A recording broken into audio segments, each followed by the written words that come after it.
सुप्रभात सभी प्रिय छात्र छात्राओं, परम श्रद्धा, आस्था, विश्वास, प्रेम के योग्य अभिभावकगण, बाल साधना विद्यालय परिवार के स्नेहीजन, मार्गदर्शक जन, दार्शनिक जन, मित्र जन, आप सभी का और इस ऑनलाइन क्लास को पढ़ रहे इस विद्यालय परिवार के अन्य विद्यालयों के सभी वो बालक बालिकाएं जो कक्षा 10 की परीक्षा में शामिल होने जा रहे हैं, उन सभी का इस चैनल पर मैं आपका हार्दिक अभिनंदन करता हूं, स्वागत करता हूं, इस्तकबाल करता हूं।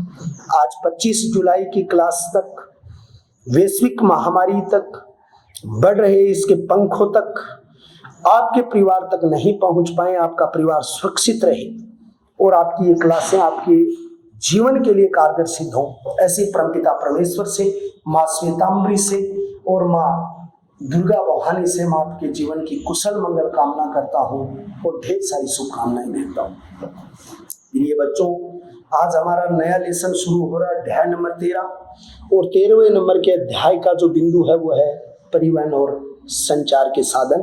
बड़े विस्तार से आप देखेंगे इस टॉपिक में क्या चीज है।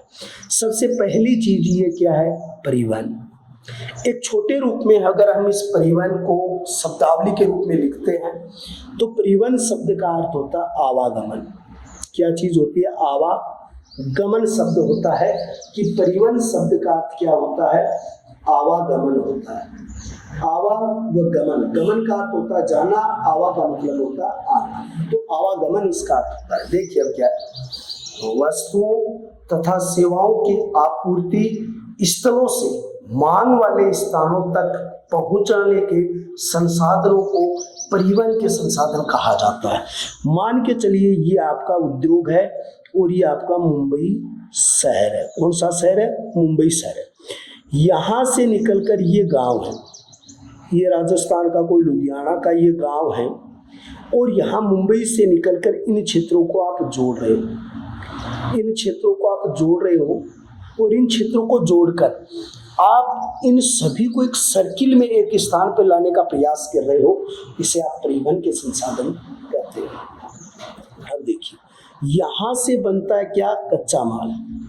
अब इस कच्चा माल को कहाँ तक पहुँचाना है, उद्योग तक, और उद्योग में क्या हुआ, उत्पादन हुआ।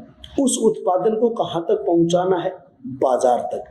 तो उत्पादन को उद्योग से बाजार तक और कच्चे माल को किसान के खेत से लेके उद्योग तक पहुंचाने में जिन साधनों का प्रयोग होता है, या आप ये कह सकते हो किसी व्यक्ति को अपने मूल स्थान से किसी गंतव्य स्थान पर जाना हो या किसी गंतव्य स्थान से आना हो, तो जिन संसाधनों का प्रयोग वो अपने माल को ढोने में, अपने आवागमन में, अपनी इच्छा और मांग की पूर्ति के लिए जो आवागमन करते हैं, उस आवागमन को आप क्या कहते हैं, परिवहन कहते हैं।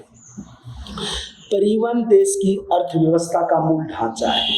परिवहन देश की अर्थव्यवस्था का मूल ढांचा है, अर्थव्यवस्था का आधार है। यह अर्थव्यवस्था है वो परिवहन पर ही टिकी हुई है, इसकी रीढ़ बिंदु है। भारत के परिवहन संसाधनों को 3 स्तर पर पढ़ा जाता है, यानी भारत के जो परिवहन, जैसे विश्व के परिवहन भी 3 में है, परिवहन संसाधन है वो 3 रूप में है।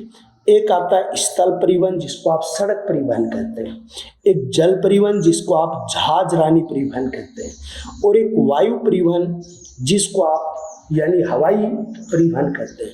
और स्थल परिवहन के 2 भाग आ जाते हैं, एक स्थल का आ जाता है रेल परिवहन और एक स्थल का आ जाता है सड़क परिवहन। तो स्थल परिवहन के 2 हिस्से आते हैं, एक आता है सड़क और दूसरा परिवहन के हिस्सों में कौन सा आता है, रेल। स्थल परिवहन मुख्य क्षेत्रों में सड़क परिवहन, रेल परिवहन और पाइपलाइन का परिवहन है, यानी जो हमारा पहला परिवहन जो हमने लिया है और पहले परिवहन के रूप में जो हमने बिंदु को चुना है वो कौन सा है, स्थल परिवहन है। पहला परिवहन कौन सा है, स्थल परिवहन है। और स्थल परिवहन जो है वो मुख्य क्षेत्र में सड़क परिवहन, रेल परिवहन और पाइपलाइन परिवहन से आता है। कौन से 3 रूप आते हैं इसके, एक आता है मुख्य रूप से सड़क परिवहन, एक इसके अंतर्गत आता है रेल परिवहन और एक इसके अंतर्गत आता है पाइप लाइन परिवहन। कौन सा परिवहन है? पाइप लाइन परिवहन है। तो यानी सड़क परिवहन, रेल परिवहन, पाइप लाइन परिवहन, ये जो परिवहन है वो इसके मुख्य हिस्सों के रूप में आता है या प्रमुख रूप से इसे संबोधित किया जाता है। दूसरी बात देखिए, सड़क परिवहन आपका पहला बिंदु है, क्योंकि स्थल परिवहन के रूप में आपने पहला अध्ययन जो करना है वो अध्ययन किसके रूप में है? सड़क परिवहन के रूप में आपको पढ़ना है। तो देखिए बच्चों, विश्व का सबसे बड़ा सड़क परिवहन यूएसए संयुक्त राज्य अमेरिका का है। अगर आपसे पहला प्रश्न पूछा जाए विश्व का सबसे बड़ा सड़क परिवहन और वो सड़क परिवहन किसका है? यूएसए का है। यूएसए के रूप से आप क्या कह सकते हैं? संयुक्त राज्य अमेरिका। क्या आता? संयुक्त राज्य अमेरिका। तो विश्व का सबसे बड़ा सड़क परिवहन है वो यूएसए का, संयुक्त राज्य अमेरिका का। भारत सड़क परिवहन विस्तार की दृष्टि से विश्व का दूसरा बड़ा देश है।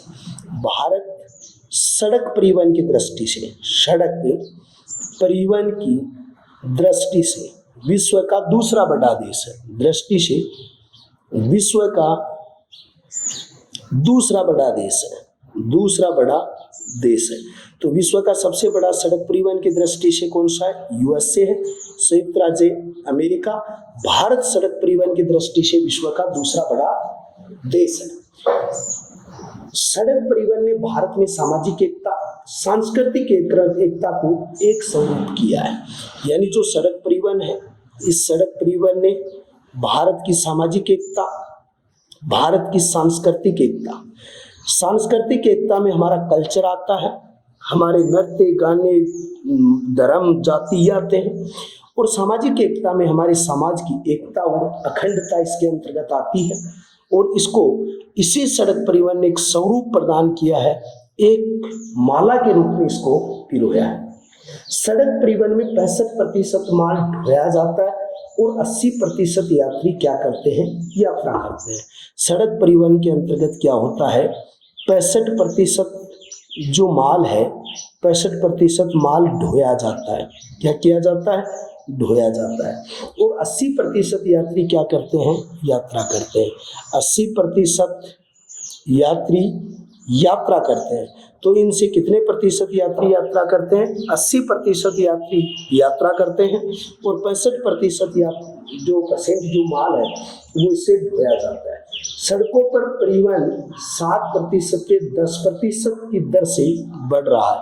यानी हमारा जो सड़क परिवहन है वो सड़क परिवहन 7% से 10% तक बढ़ रहा है। कितने प्रतिशत तक? यानी सालाना जो है वो 7% से लेके 10% तक हर साल इसमें क्या हो रही है? बढ़ोतरी हो रही है, बढ़ रहा है, विकसित हो रहा है। अगली चीज है, भारत में सर्वाधिक सड़कें कहाँ हैं? तो भारत में सर्वाधिक सड़कें महाराष्ट्र में। सर्वाधिक सड़कें कहाँ हैं? तो सर्वाधिक सड़कों के अंतर्गत जिस राज्य का नाम आता है उस राज्य का नाम होता है महाराष्ट्र। सबसे कम सड़कें सिक्किम में हैं।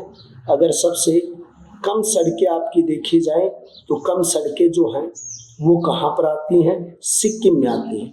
तो भारत का सिक्किम ऐसा राज्य जो 35वें और 36वें संवैधानिक संशोधन से बना था, तो 35वें संवैधानिक संशोधन भाग धारा 2A में इसे विशेष दर्जा था, 36वें राज्य था।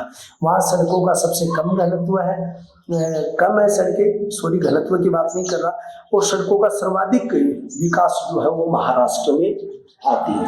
सबसे ज्यादा पक्की सड़कें जो है वो कहाँ पर है? तो आप अगर लिखोगे पक्की सड़कें जो है वो पक्की सड़कें भी आपके किस राज्य में आती हैं? महाराष्ट्र राज्य में आती है। तो भारत की सर्वाधिक पक्की सड़कें महाराष्ट्र में, लेकिन कच्ची सड़कें उड़ीसा में। लेकिन आपको अगर ये संदर्भ लिखना हो कच्ची सड़कें, तो कच्ची सड़कें आपकी कहाँ आती हैं? तो कच्ची सड़कें आपकी सर्वाधिक कहाँ आती हैं? उड़ीसा में आती है। तो उड़ीसा के अंतर्गत आता है। यानी सर्वाधिक सड़क घनत्व आपके गोवा और केरल में देखा जाता है। भारत का सर्वाधिक सड़क घनत्व है, सर्वाधिक सड़क घनत्व है। तो घनत्व की दृष्टिकोण से देखा जाए तो घनत्व है आपका एक तो गोवा के अंतर्गत है और दूसरा जो आपका स्टेट है, जो राज्य है, वो राज्य है केरल, जहाँ सबसे कम सड़क घनत्व है, सबसे ज़्यादा सड़क घनत्व है, लेकिन सबसे कम सड़क घनत्व जो आता है वो कहाँ आता है? जम्मू एंड कश्मीर आता है। सड़क घनत्व है तो सड़क घनत्व आता है जम्मू एंड कश्मीर, जहाँ पर सर्वाधिक सबसे कम सड़क घनत्व है। तो गोवा और केरल में सर्वाधिक सड़क घनत्व है और जम्मू एंड कश्मीर या कश्मीर के अंतर्गत सबसे कम सड़क घनत्व है। सर्वाधिक नेशनल हाईवे उत्तर प्रदेश से निकलते हैं। जो एनएच है वो एनएच सर्वाधिक कहाँ से निकलते हैं? तो सर्वाधिक एनएच जो है वो यूपी से निकलते हैं और दूसरा स्थान जो एनएच का जो निकलता है वो दूसरा एनएच कहाँ से निकलते हैं? राजस्थान से। तो नंबर 1 स्थान पर जो एनएच निकलते हैं वो उत्तर प्रदेश से निकलते हैं और दूसरे स्थान पर जो एनएच निकलते हैं वो राजस्थान से। तो आपका बिंदु था परिवहन, जिसको आप कहते हैं आवागमन। एक गंतव्य स्थान से दूसरे स्थान तक माल और व्यक्ति विशेष की आवाजाही परिवहन है। परिवहन 4 तरीके के होते हैं: स्थल परिवहन, सड़क परिवहन, रेल परिवहन और वायु परिवहन। स्थल परिवहन में आता है सड़क परिवहन, रेल परिवहन, पाइपलाइन। सड़क परिवहन विश्व का सबसे बड़ा यूएस से अमेरिका में है, दूसरा स्थान भारत का है। सड़क परिवहन सामाजिक एकता, सांस्कृतिक एकता को स्वरूप प्रदान करता है। 65% इससे माल ढोया जाता है। 80% यात्री यात्रा करते हैं। प्रति वर्ष 7% से 10% तक बढ़ोतरी हो रही है। सर्वाधिक सड़क घनत्व है गोवा और केरल क्षेत्र का है। सबसे कम सड़क घनत्व है जम्मू एंड कश्मीर क्षेत्र का है। सर्वाधिक सड़कें आपकी महाराष्ट्र में हैं और सबसे कम सड़कें आपकी सिक्किम में है, लेकिन सबसे पक्की सड़कें आपकी महाराष्ट्र क्षेत्र में है और सबसे ज्यादा कच्ची सड़कें अगर आपकी आती हैं तो वो किस क्षेत्र में आती हैं? उड़ीसा में आती हैं। ये बात आपको यहाँ से लिखनी है। फिर अगली बिंदु आपका क्या आता है वो देखिए। भारतीय सड़क सीमा संगठन 1960 में स्थापित हुआ था। तो देखिए मेरे बच्चों, जो चीजें आपको पढ़नी है उन्हें बड़े ध्यान से देखिए कि भारत में क्या चीज किस तरीके से आती है वो देखिए। भारतीय सड़क सीमा, भारतीय सड़क सीमा संगठन, सड़क सीमा संगठन, भारतीय सड़क सीमा संगठन 1960 में हुआ। कब हुआ? 1960 में। इसका संबंध सैनिक संबंधी कार्यों से होता है। इसका संबंध किससे होता है? जो सैनिक संबंधी कार्य होते हैं उन कार्यों के लिए वो शुरू में इसका गठन हुआ था। और अगर बात की जाए तो हरियाणा राज्य में सभी गांवों को पक्की सड़कों से जोड़ा गया है। यानी हमारा एक राज्य है हरियाणा राज्य, और हरियाणा राज्य को सभी जो गांव है वो पक्की सड़क से जोड़े गए। तो आप यहाँ पर लिखेंगे हरियाणा राज्य को, राज्य के सभी गांवों को पक्की सड़क से जोड़ा गया है। सड़क से जोड़ा गया तो सभी गांव है वो पक्की सड़क से जुड़े। सड़क परिवहन सर्वाधिक सुगम और सस्ता साधन है। सड़क परिवहन क्या है? तो आप लिखेंगे सड़क परिवहन सबसे सुगम है, यानी आवागमन के दृष्टिकोण से, और सबसे सस्ता है। सुगम और सस्ता साधन है वो कौन सा है? सड़क परिवहन। ये विश्वसनीयता, शीघ्रता और लचीलापन और द्वार की सुविधा प्रदान करता है। तो सड़क परिवहन में क्या होती है?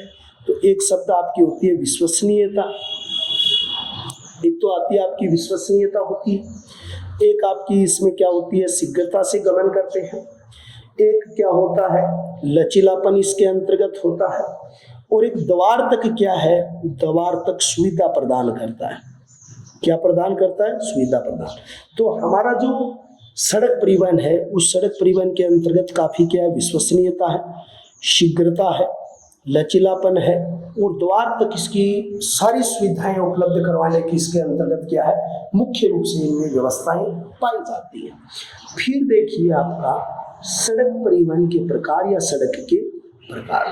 देखो, पहली सड़क होती है नेशनल हाईवे, जिसको इंग्लिश में शॉर्ट रूप से कहते हैं आपको एनएच, और वैसे आप क्या कहते हैं? राष्ट्रीय राजमार्ग। आप इसको क्या कहते हैं? राष्ट्रीय राजमार्ग आप इसको कह सकते हैं, तो राष्ट्रीय राजमार्ग को आप क्या कहते हैं, नेशनल हाईवे कहते हैं।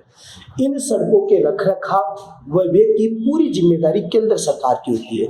जो एनएच होते हैं, जिसे हिंदी में आप राष्ट्रीय राजमार्ग कहते हैं, ये एनएच के रखरखाव, पहली तो रखाव, तो पहले नंबर पर रखरखाव, दूसरे नंबर पर क्या होता है, वे की जिम्मेदारी है।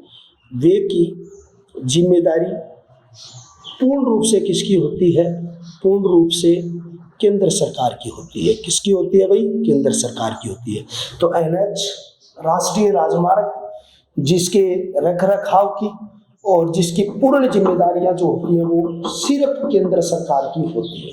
लेकिन दूसरा मार्ग होता है स्टेट हाईवे, एचएस जिसको कहते हैं, डिस्ट्रिक्ट हाईवे, डीएच उसे कहते हैं, ग्रामीण विलेज के रूप में विलेज सड़कें या ग्रामीण सड़कें आती हैं। तो ये तीनों सड़कें जो स्टेट हाईवे, डिस्ट्रिक्ट हाईवे और ग्रामीण सड़कें, ये तीनों राज्य सरकार के अधीन आती है। किसके अधीन आती है, तीनों राज्य सरकार के अधीन आती हैं। यह तीनों व्यवस्थाएं जो हैं वो राज्य सरकार के अधीन ही क्या करती हैं, कार्य करती हैं। भारत में सड़क का प्रथम प्रयास पुष्पावती से पाटलिपुत्र तक चंद्रगुप्त मौर्य द्वारा किया गया था। तो भारत में पहला प्रयास जो हुआ है वो प्रयास किसके लिए हुआ, तो भारत में सड़क का प्रथम प्रयास, भारत में सड़क का प्रथम प्रयास जो किया गया है वो प्रथम प्रयास पुष्पावती से पाटलिपुत्र तक है। पुष्पावती से कहाँ तक है, पाटलिपुत्र तक। और पुष्पावती से पाटलिपुत्र तक किसने किया, चंद्रगुप्त मौर्य के द्वारा किया गया था। किसके द्वारा किया गया था, चंद्रगुप्त मौर्य जो है उसके द्वारा ये प्रयास किया गया था। भारत की प्रथम व्यवस्थित सड़क बनाने का प्रयास जो किया, तो प्रथम व्यवस्थित सड़क जो है वो व्यवस्थित सड़क किसने बनाई थी, शेरशाह सूरी ने। ये वही व्यक्ति है जिसको मैंने पहले पढ़ाया था, जिसने कहा था एक मुट्ठी पर बाजरे के लिए हिंदुस्तान की बादशाह खो देता। ये वही शेरशाह सूरी है जिसने भारत में प्रथम व्यवस्थित सड़क बनाई थी। और ये प्रथम अमृतसर से कराची लाहौर तक थी। यानी कब बनाई थी शेरशाह सूरी ने, 1542 ईस्वी में। और ये अमृतसर से कराची लाहौर था, अमृतसर कराची लाहौर तक था, अमृतसर कराची तक या लाहौर। तो ये कराची है वो पाकिस्तान की वाणिज्य नगरी है। तो यहाँ से जहाँ पर आज एनएच फर्स्ट और सेकंड जो हमारे आते हैं वो इसके हिस्से आते हैं। 2015 में एनएच की लंबाई 98,000 किलोमीटर थी। अगर बात की जाए तो हमारी जो 2015 की जो परिवहन रिपोर्ट जो हमारी है, और 2015 की परिवहन रिपोर्ट के मुताबिक भारत में जो एनएच की जो लंबाई है वो एनएच की लंबाई कितनी है, 98,000 किलोमीटर जो है वो एनएच की है लंबाई है।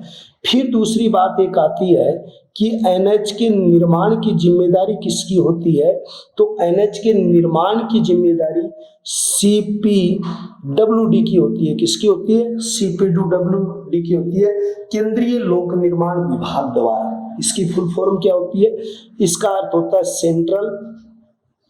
सेंट्रल पब्लिक निर्माण जो होता है डेवलपमेंट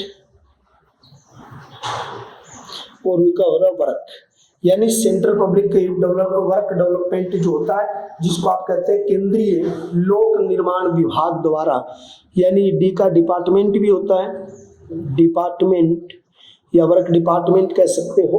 तो आप इसमें केंद्रीय लोक निर्माण विभाग इसको हिंदी में कहते हैं, केंद्रीय लोक निर्माण विभाग इन्हें कहा जाता है, उसके द्वारा हो जाता है। इस सीपीडब्ल्यू की स्थापना किसके द्वारा की गई थी, डलहौजी द्वारा की गई थी। किसके द्वारा की गई थी, डलहौजी द्वारा इसकी स्थापना की गई थी। एनएच पूरे भारत के सड़क परिवहन का 2% है और यातायात का 40% क्षेत्र क्या करता है, कवर करता है। तो अगर बात की जाए तो एनएच जो है वो एनएच कितना है, कुल परिवहन का, कुल सड़क परिवहन का, तो कुल सड़क परिवहन का कितना है, 2% है। कितना कुल सड़क परिवहन का, 2% है। कुल यातायात का, कुल यातायात का 40% कवर करता है। कितना प्रतिशत कवर करता है? 40% जो है वो कुल यातायात का क्या करेगा? कवर करेगा। तो ये बात यानी आपकी सड़क परिवहन में आती है। अगला बिंदु देखिए, राष्ट्रीय राजमार्ग विकास योजना 1999 में शुरू हुई थी। तो आपका अगला बिंदु आता है कि राष्ट्रीय राजमार्ग विकास परियोजना कब जारी हुई? तो राष्ट्रीय राजमार्ग विकास परियोजना की शुरुआत 1999 में हुई थी और उस समय तत्कालीन प्रधानमंत्री जो है, पीएम जो है, वो कौन थे? अटल बिहारी वाजपेयी हैं। तो अटल बिहारी वाजपेयी वहाँ उस समय तत्कालीन आपके पीएम हैं, जिन्होंने ये योजना शुरू की थी। National highway authority of India का गठन 1987 में हुआ था। तो आप यहाँ पर लिखेंगे कि national highway authority of India, national highway authority of India, national highway authority of India का गठन कब हुआ? तो गठन हुआ 1987 ईस्वी के अंतर्गत। तो national highway authority of India का गठन 1987 में। भारत में एनएच की लंबाई जो लगभग 71,000 किलोमीटर है। तो अभी मैंने आपको एक आंकड़ा बताया था कि लगभग 2015 में 98,000 किलोमीटर थी। उससे पहले जो थी वो 71,000 थी। तो इसको आपको 98,000 किलोमीटर आपको करना पड़ेगा कि 98,000 किलोमीटर नेशनल हाईवे का लगभग दायरा आता है। सड़क परिवहन की क्या उपयोगिता है? अब आपका जो बिंदु शुरू होता है कि इस सड़क परिवहन की उपयोगिता क्या क्या है, इनके महत्व क्या क्या है। पहले देखिए, सड़कों के निर्माण में लागत बहुत कम आती है। तो सबसे पहला बिंदु इसका आपका आता है कि लागत कम होती है। सड़क परिवहन के अंतर्गत क्या होता है? लागत कम होती है, ज्यादा इस पर खर्चा नहीं आता है।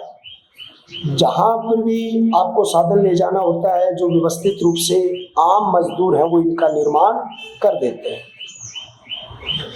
दूसरा, ऊबड़ खाबड़ और विच्छिन्न भूभागों में भी सड़कें बनाई जा सकती हैं। आप पहाड़ी को काटकर सड़क बना सकते हो, आप पुल बना के जलीय क्षेत्र में दे सकते हो। ऊबड़ खाबड़ इलाकों को आप विभिन्न मशीनों के द्वारा, व्यक्ति श्रम के द्वारा स्थलीकरण करके उन क्षेत्रों में भी आप व्यवस्थित सड़कें बना सकते हो। तो सड़क का दूसरा फायदा ये होता है कि इसको ऊबड़ खाबड़ और विच्छिन्न भूभाग, पहाड़ी क्षेत्र, पठारी भागों में भी कठोर मेहनत और मशीनीकरण के द्वारा उनको व्यवस्थित रूप से निर्मित किया जा सकता है। ये इसका दूसरा एक उपयोगिता रही है सड़क परिवहन की। तीसरा इसका मुख्य कारण है अपेक्षाकृत कम व्यक्तियों, कम दूरी, कम वस्तुओं में परिवहन हो सकता है। यानी कि सड़क परिवहन एक ऐसा संसाधन है जिसमें कम व्यक्ति भी दूसरे स्थान पर जा सकते हैं, कम दूरी के लिए भी उपयोगी है, कम वस्तुओं में भी परिवहन हो सकता है। परिवहन में ये इनकी बहुत बड़ी उपयोगिता है। अगर आप वायु परिवहन करो तो वो बहुत कॉस्टली होता है, रेल परिवहन भी बहुत कॉस्टली होता है। वो कम व्यक्तियों में, कम वस्तुओं में, कम दूरी में वो सफल नहीं हो पाते। लेकिन ये अगर हर दृष्टि से देखा जाए तो ये इसमें सफल हो सकते हैं। सामान चढ़ाने और उतारने में लागत कम होती है, क्योंकि जहाँ रेलवे स्टेशन होते हैं वहाँ बड़े स्तर पर सामान जाया जाता है, लागत ज़्यादा आती है। एयरपोर्ट पर हवाई जहाज़ों से आते हैं, उसमें भी बहुत ज़्यादा खर्चा होता है। लेकिन हमारे सड़क परिवहन के माध्यम से खर्चा बिल्कुल कम होता है। सामान चढ़ाने और उतारने में लागत बिल्कुल कम आती है, उतनी लागत नहीं आती है। इसलिए भी अगर देखा जाए तो ये सड़क परिवहन एक बहुत ही महत्वपूर्ण उपयोगी है। सड़क रेलवे स्टेशन और वायु और समुद्री पत्तनों को जोड़ती है। और एक सबसे बड़ा बात देखिए कि सड़क परिवहन है वो सभी परिवहनों का संगम स्थापित करता है। हमारे जितने भी आपस के आसपास के क्षेत्रों के जो परिवहन है, रेलवे स्टेशन को अगर डिपो से जोड़ना है, सड़क जोड़ रही है। रेलवे स्टेशन को गंतव्य छोटे स्थानों से जोड़ रहा है, सड़क जोड़ रही है। एयरपोर्ट को गंतव्य स्थानों से जोड़ रहा है। बंदरगाहों से लेकर जब जहाजों में सामान आता है उसको गंतव्य स्थानों से जोड़ रहे हैं। तो ये सारी चीजें जो है वो जोड़ने का काम सड़क परिवहन करती है।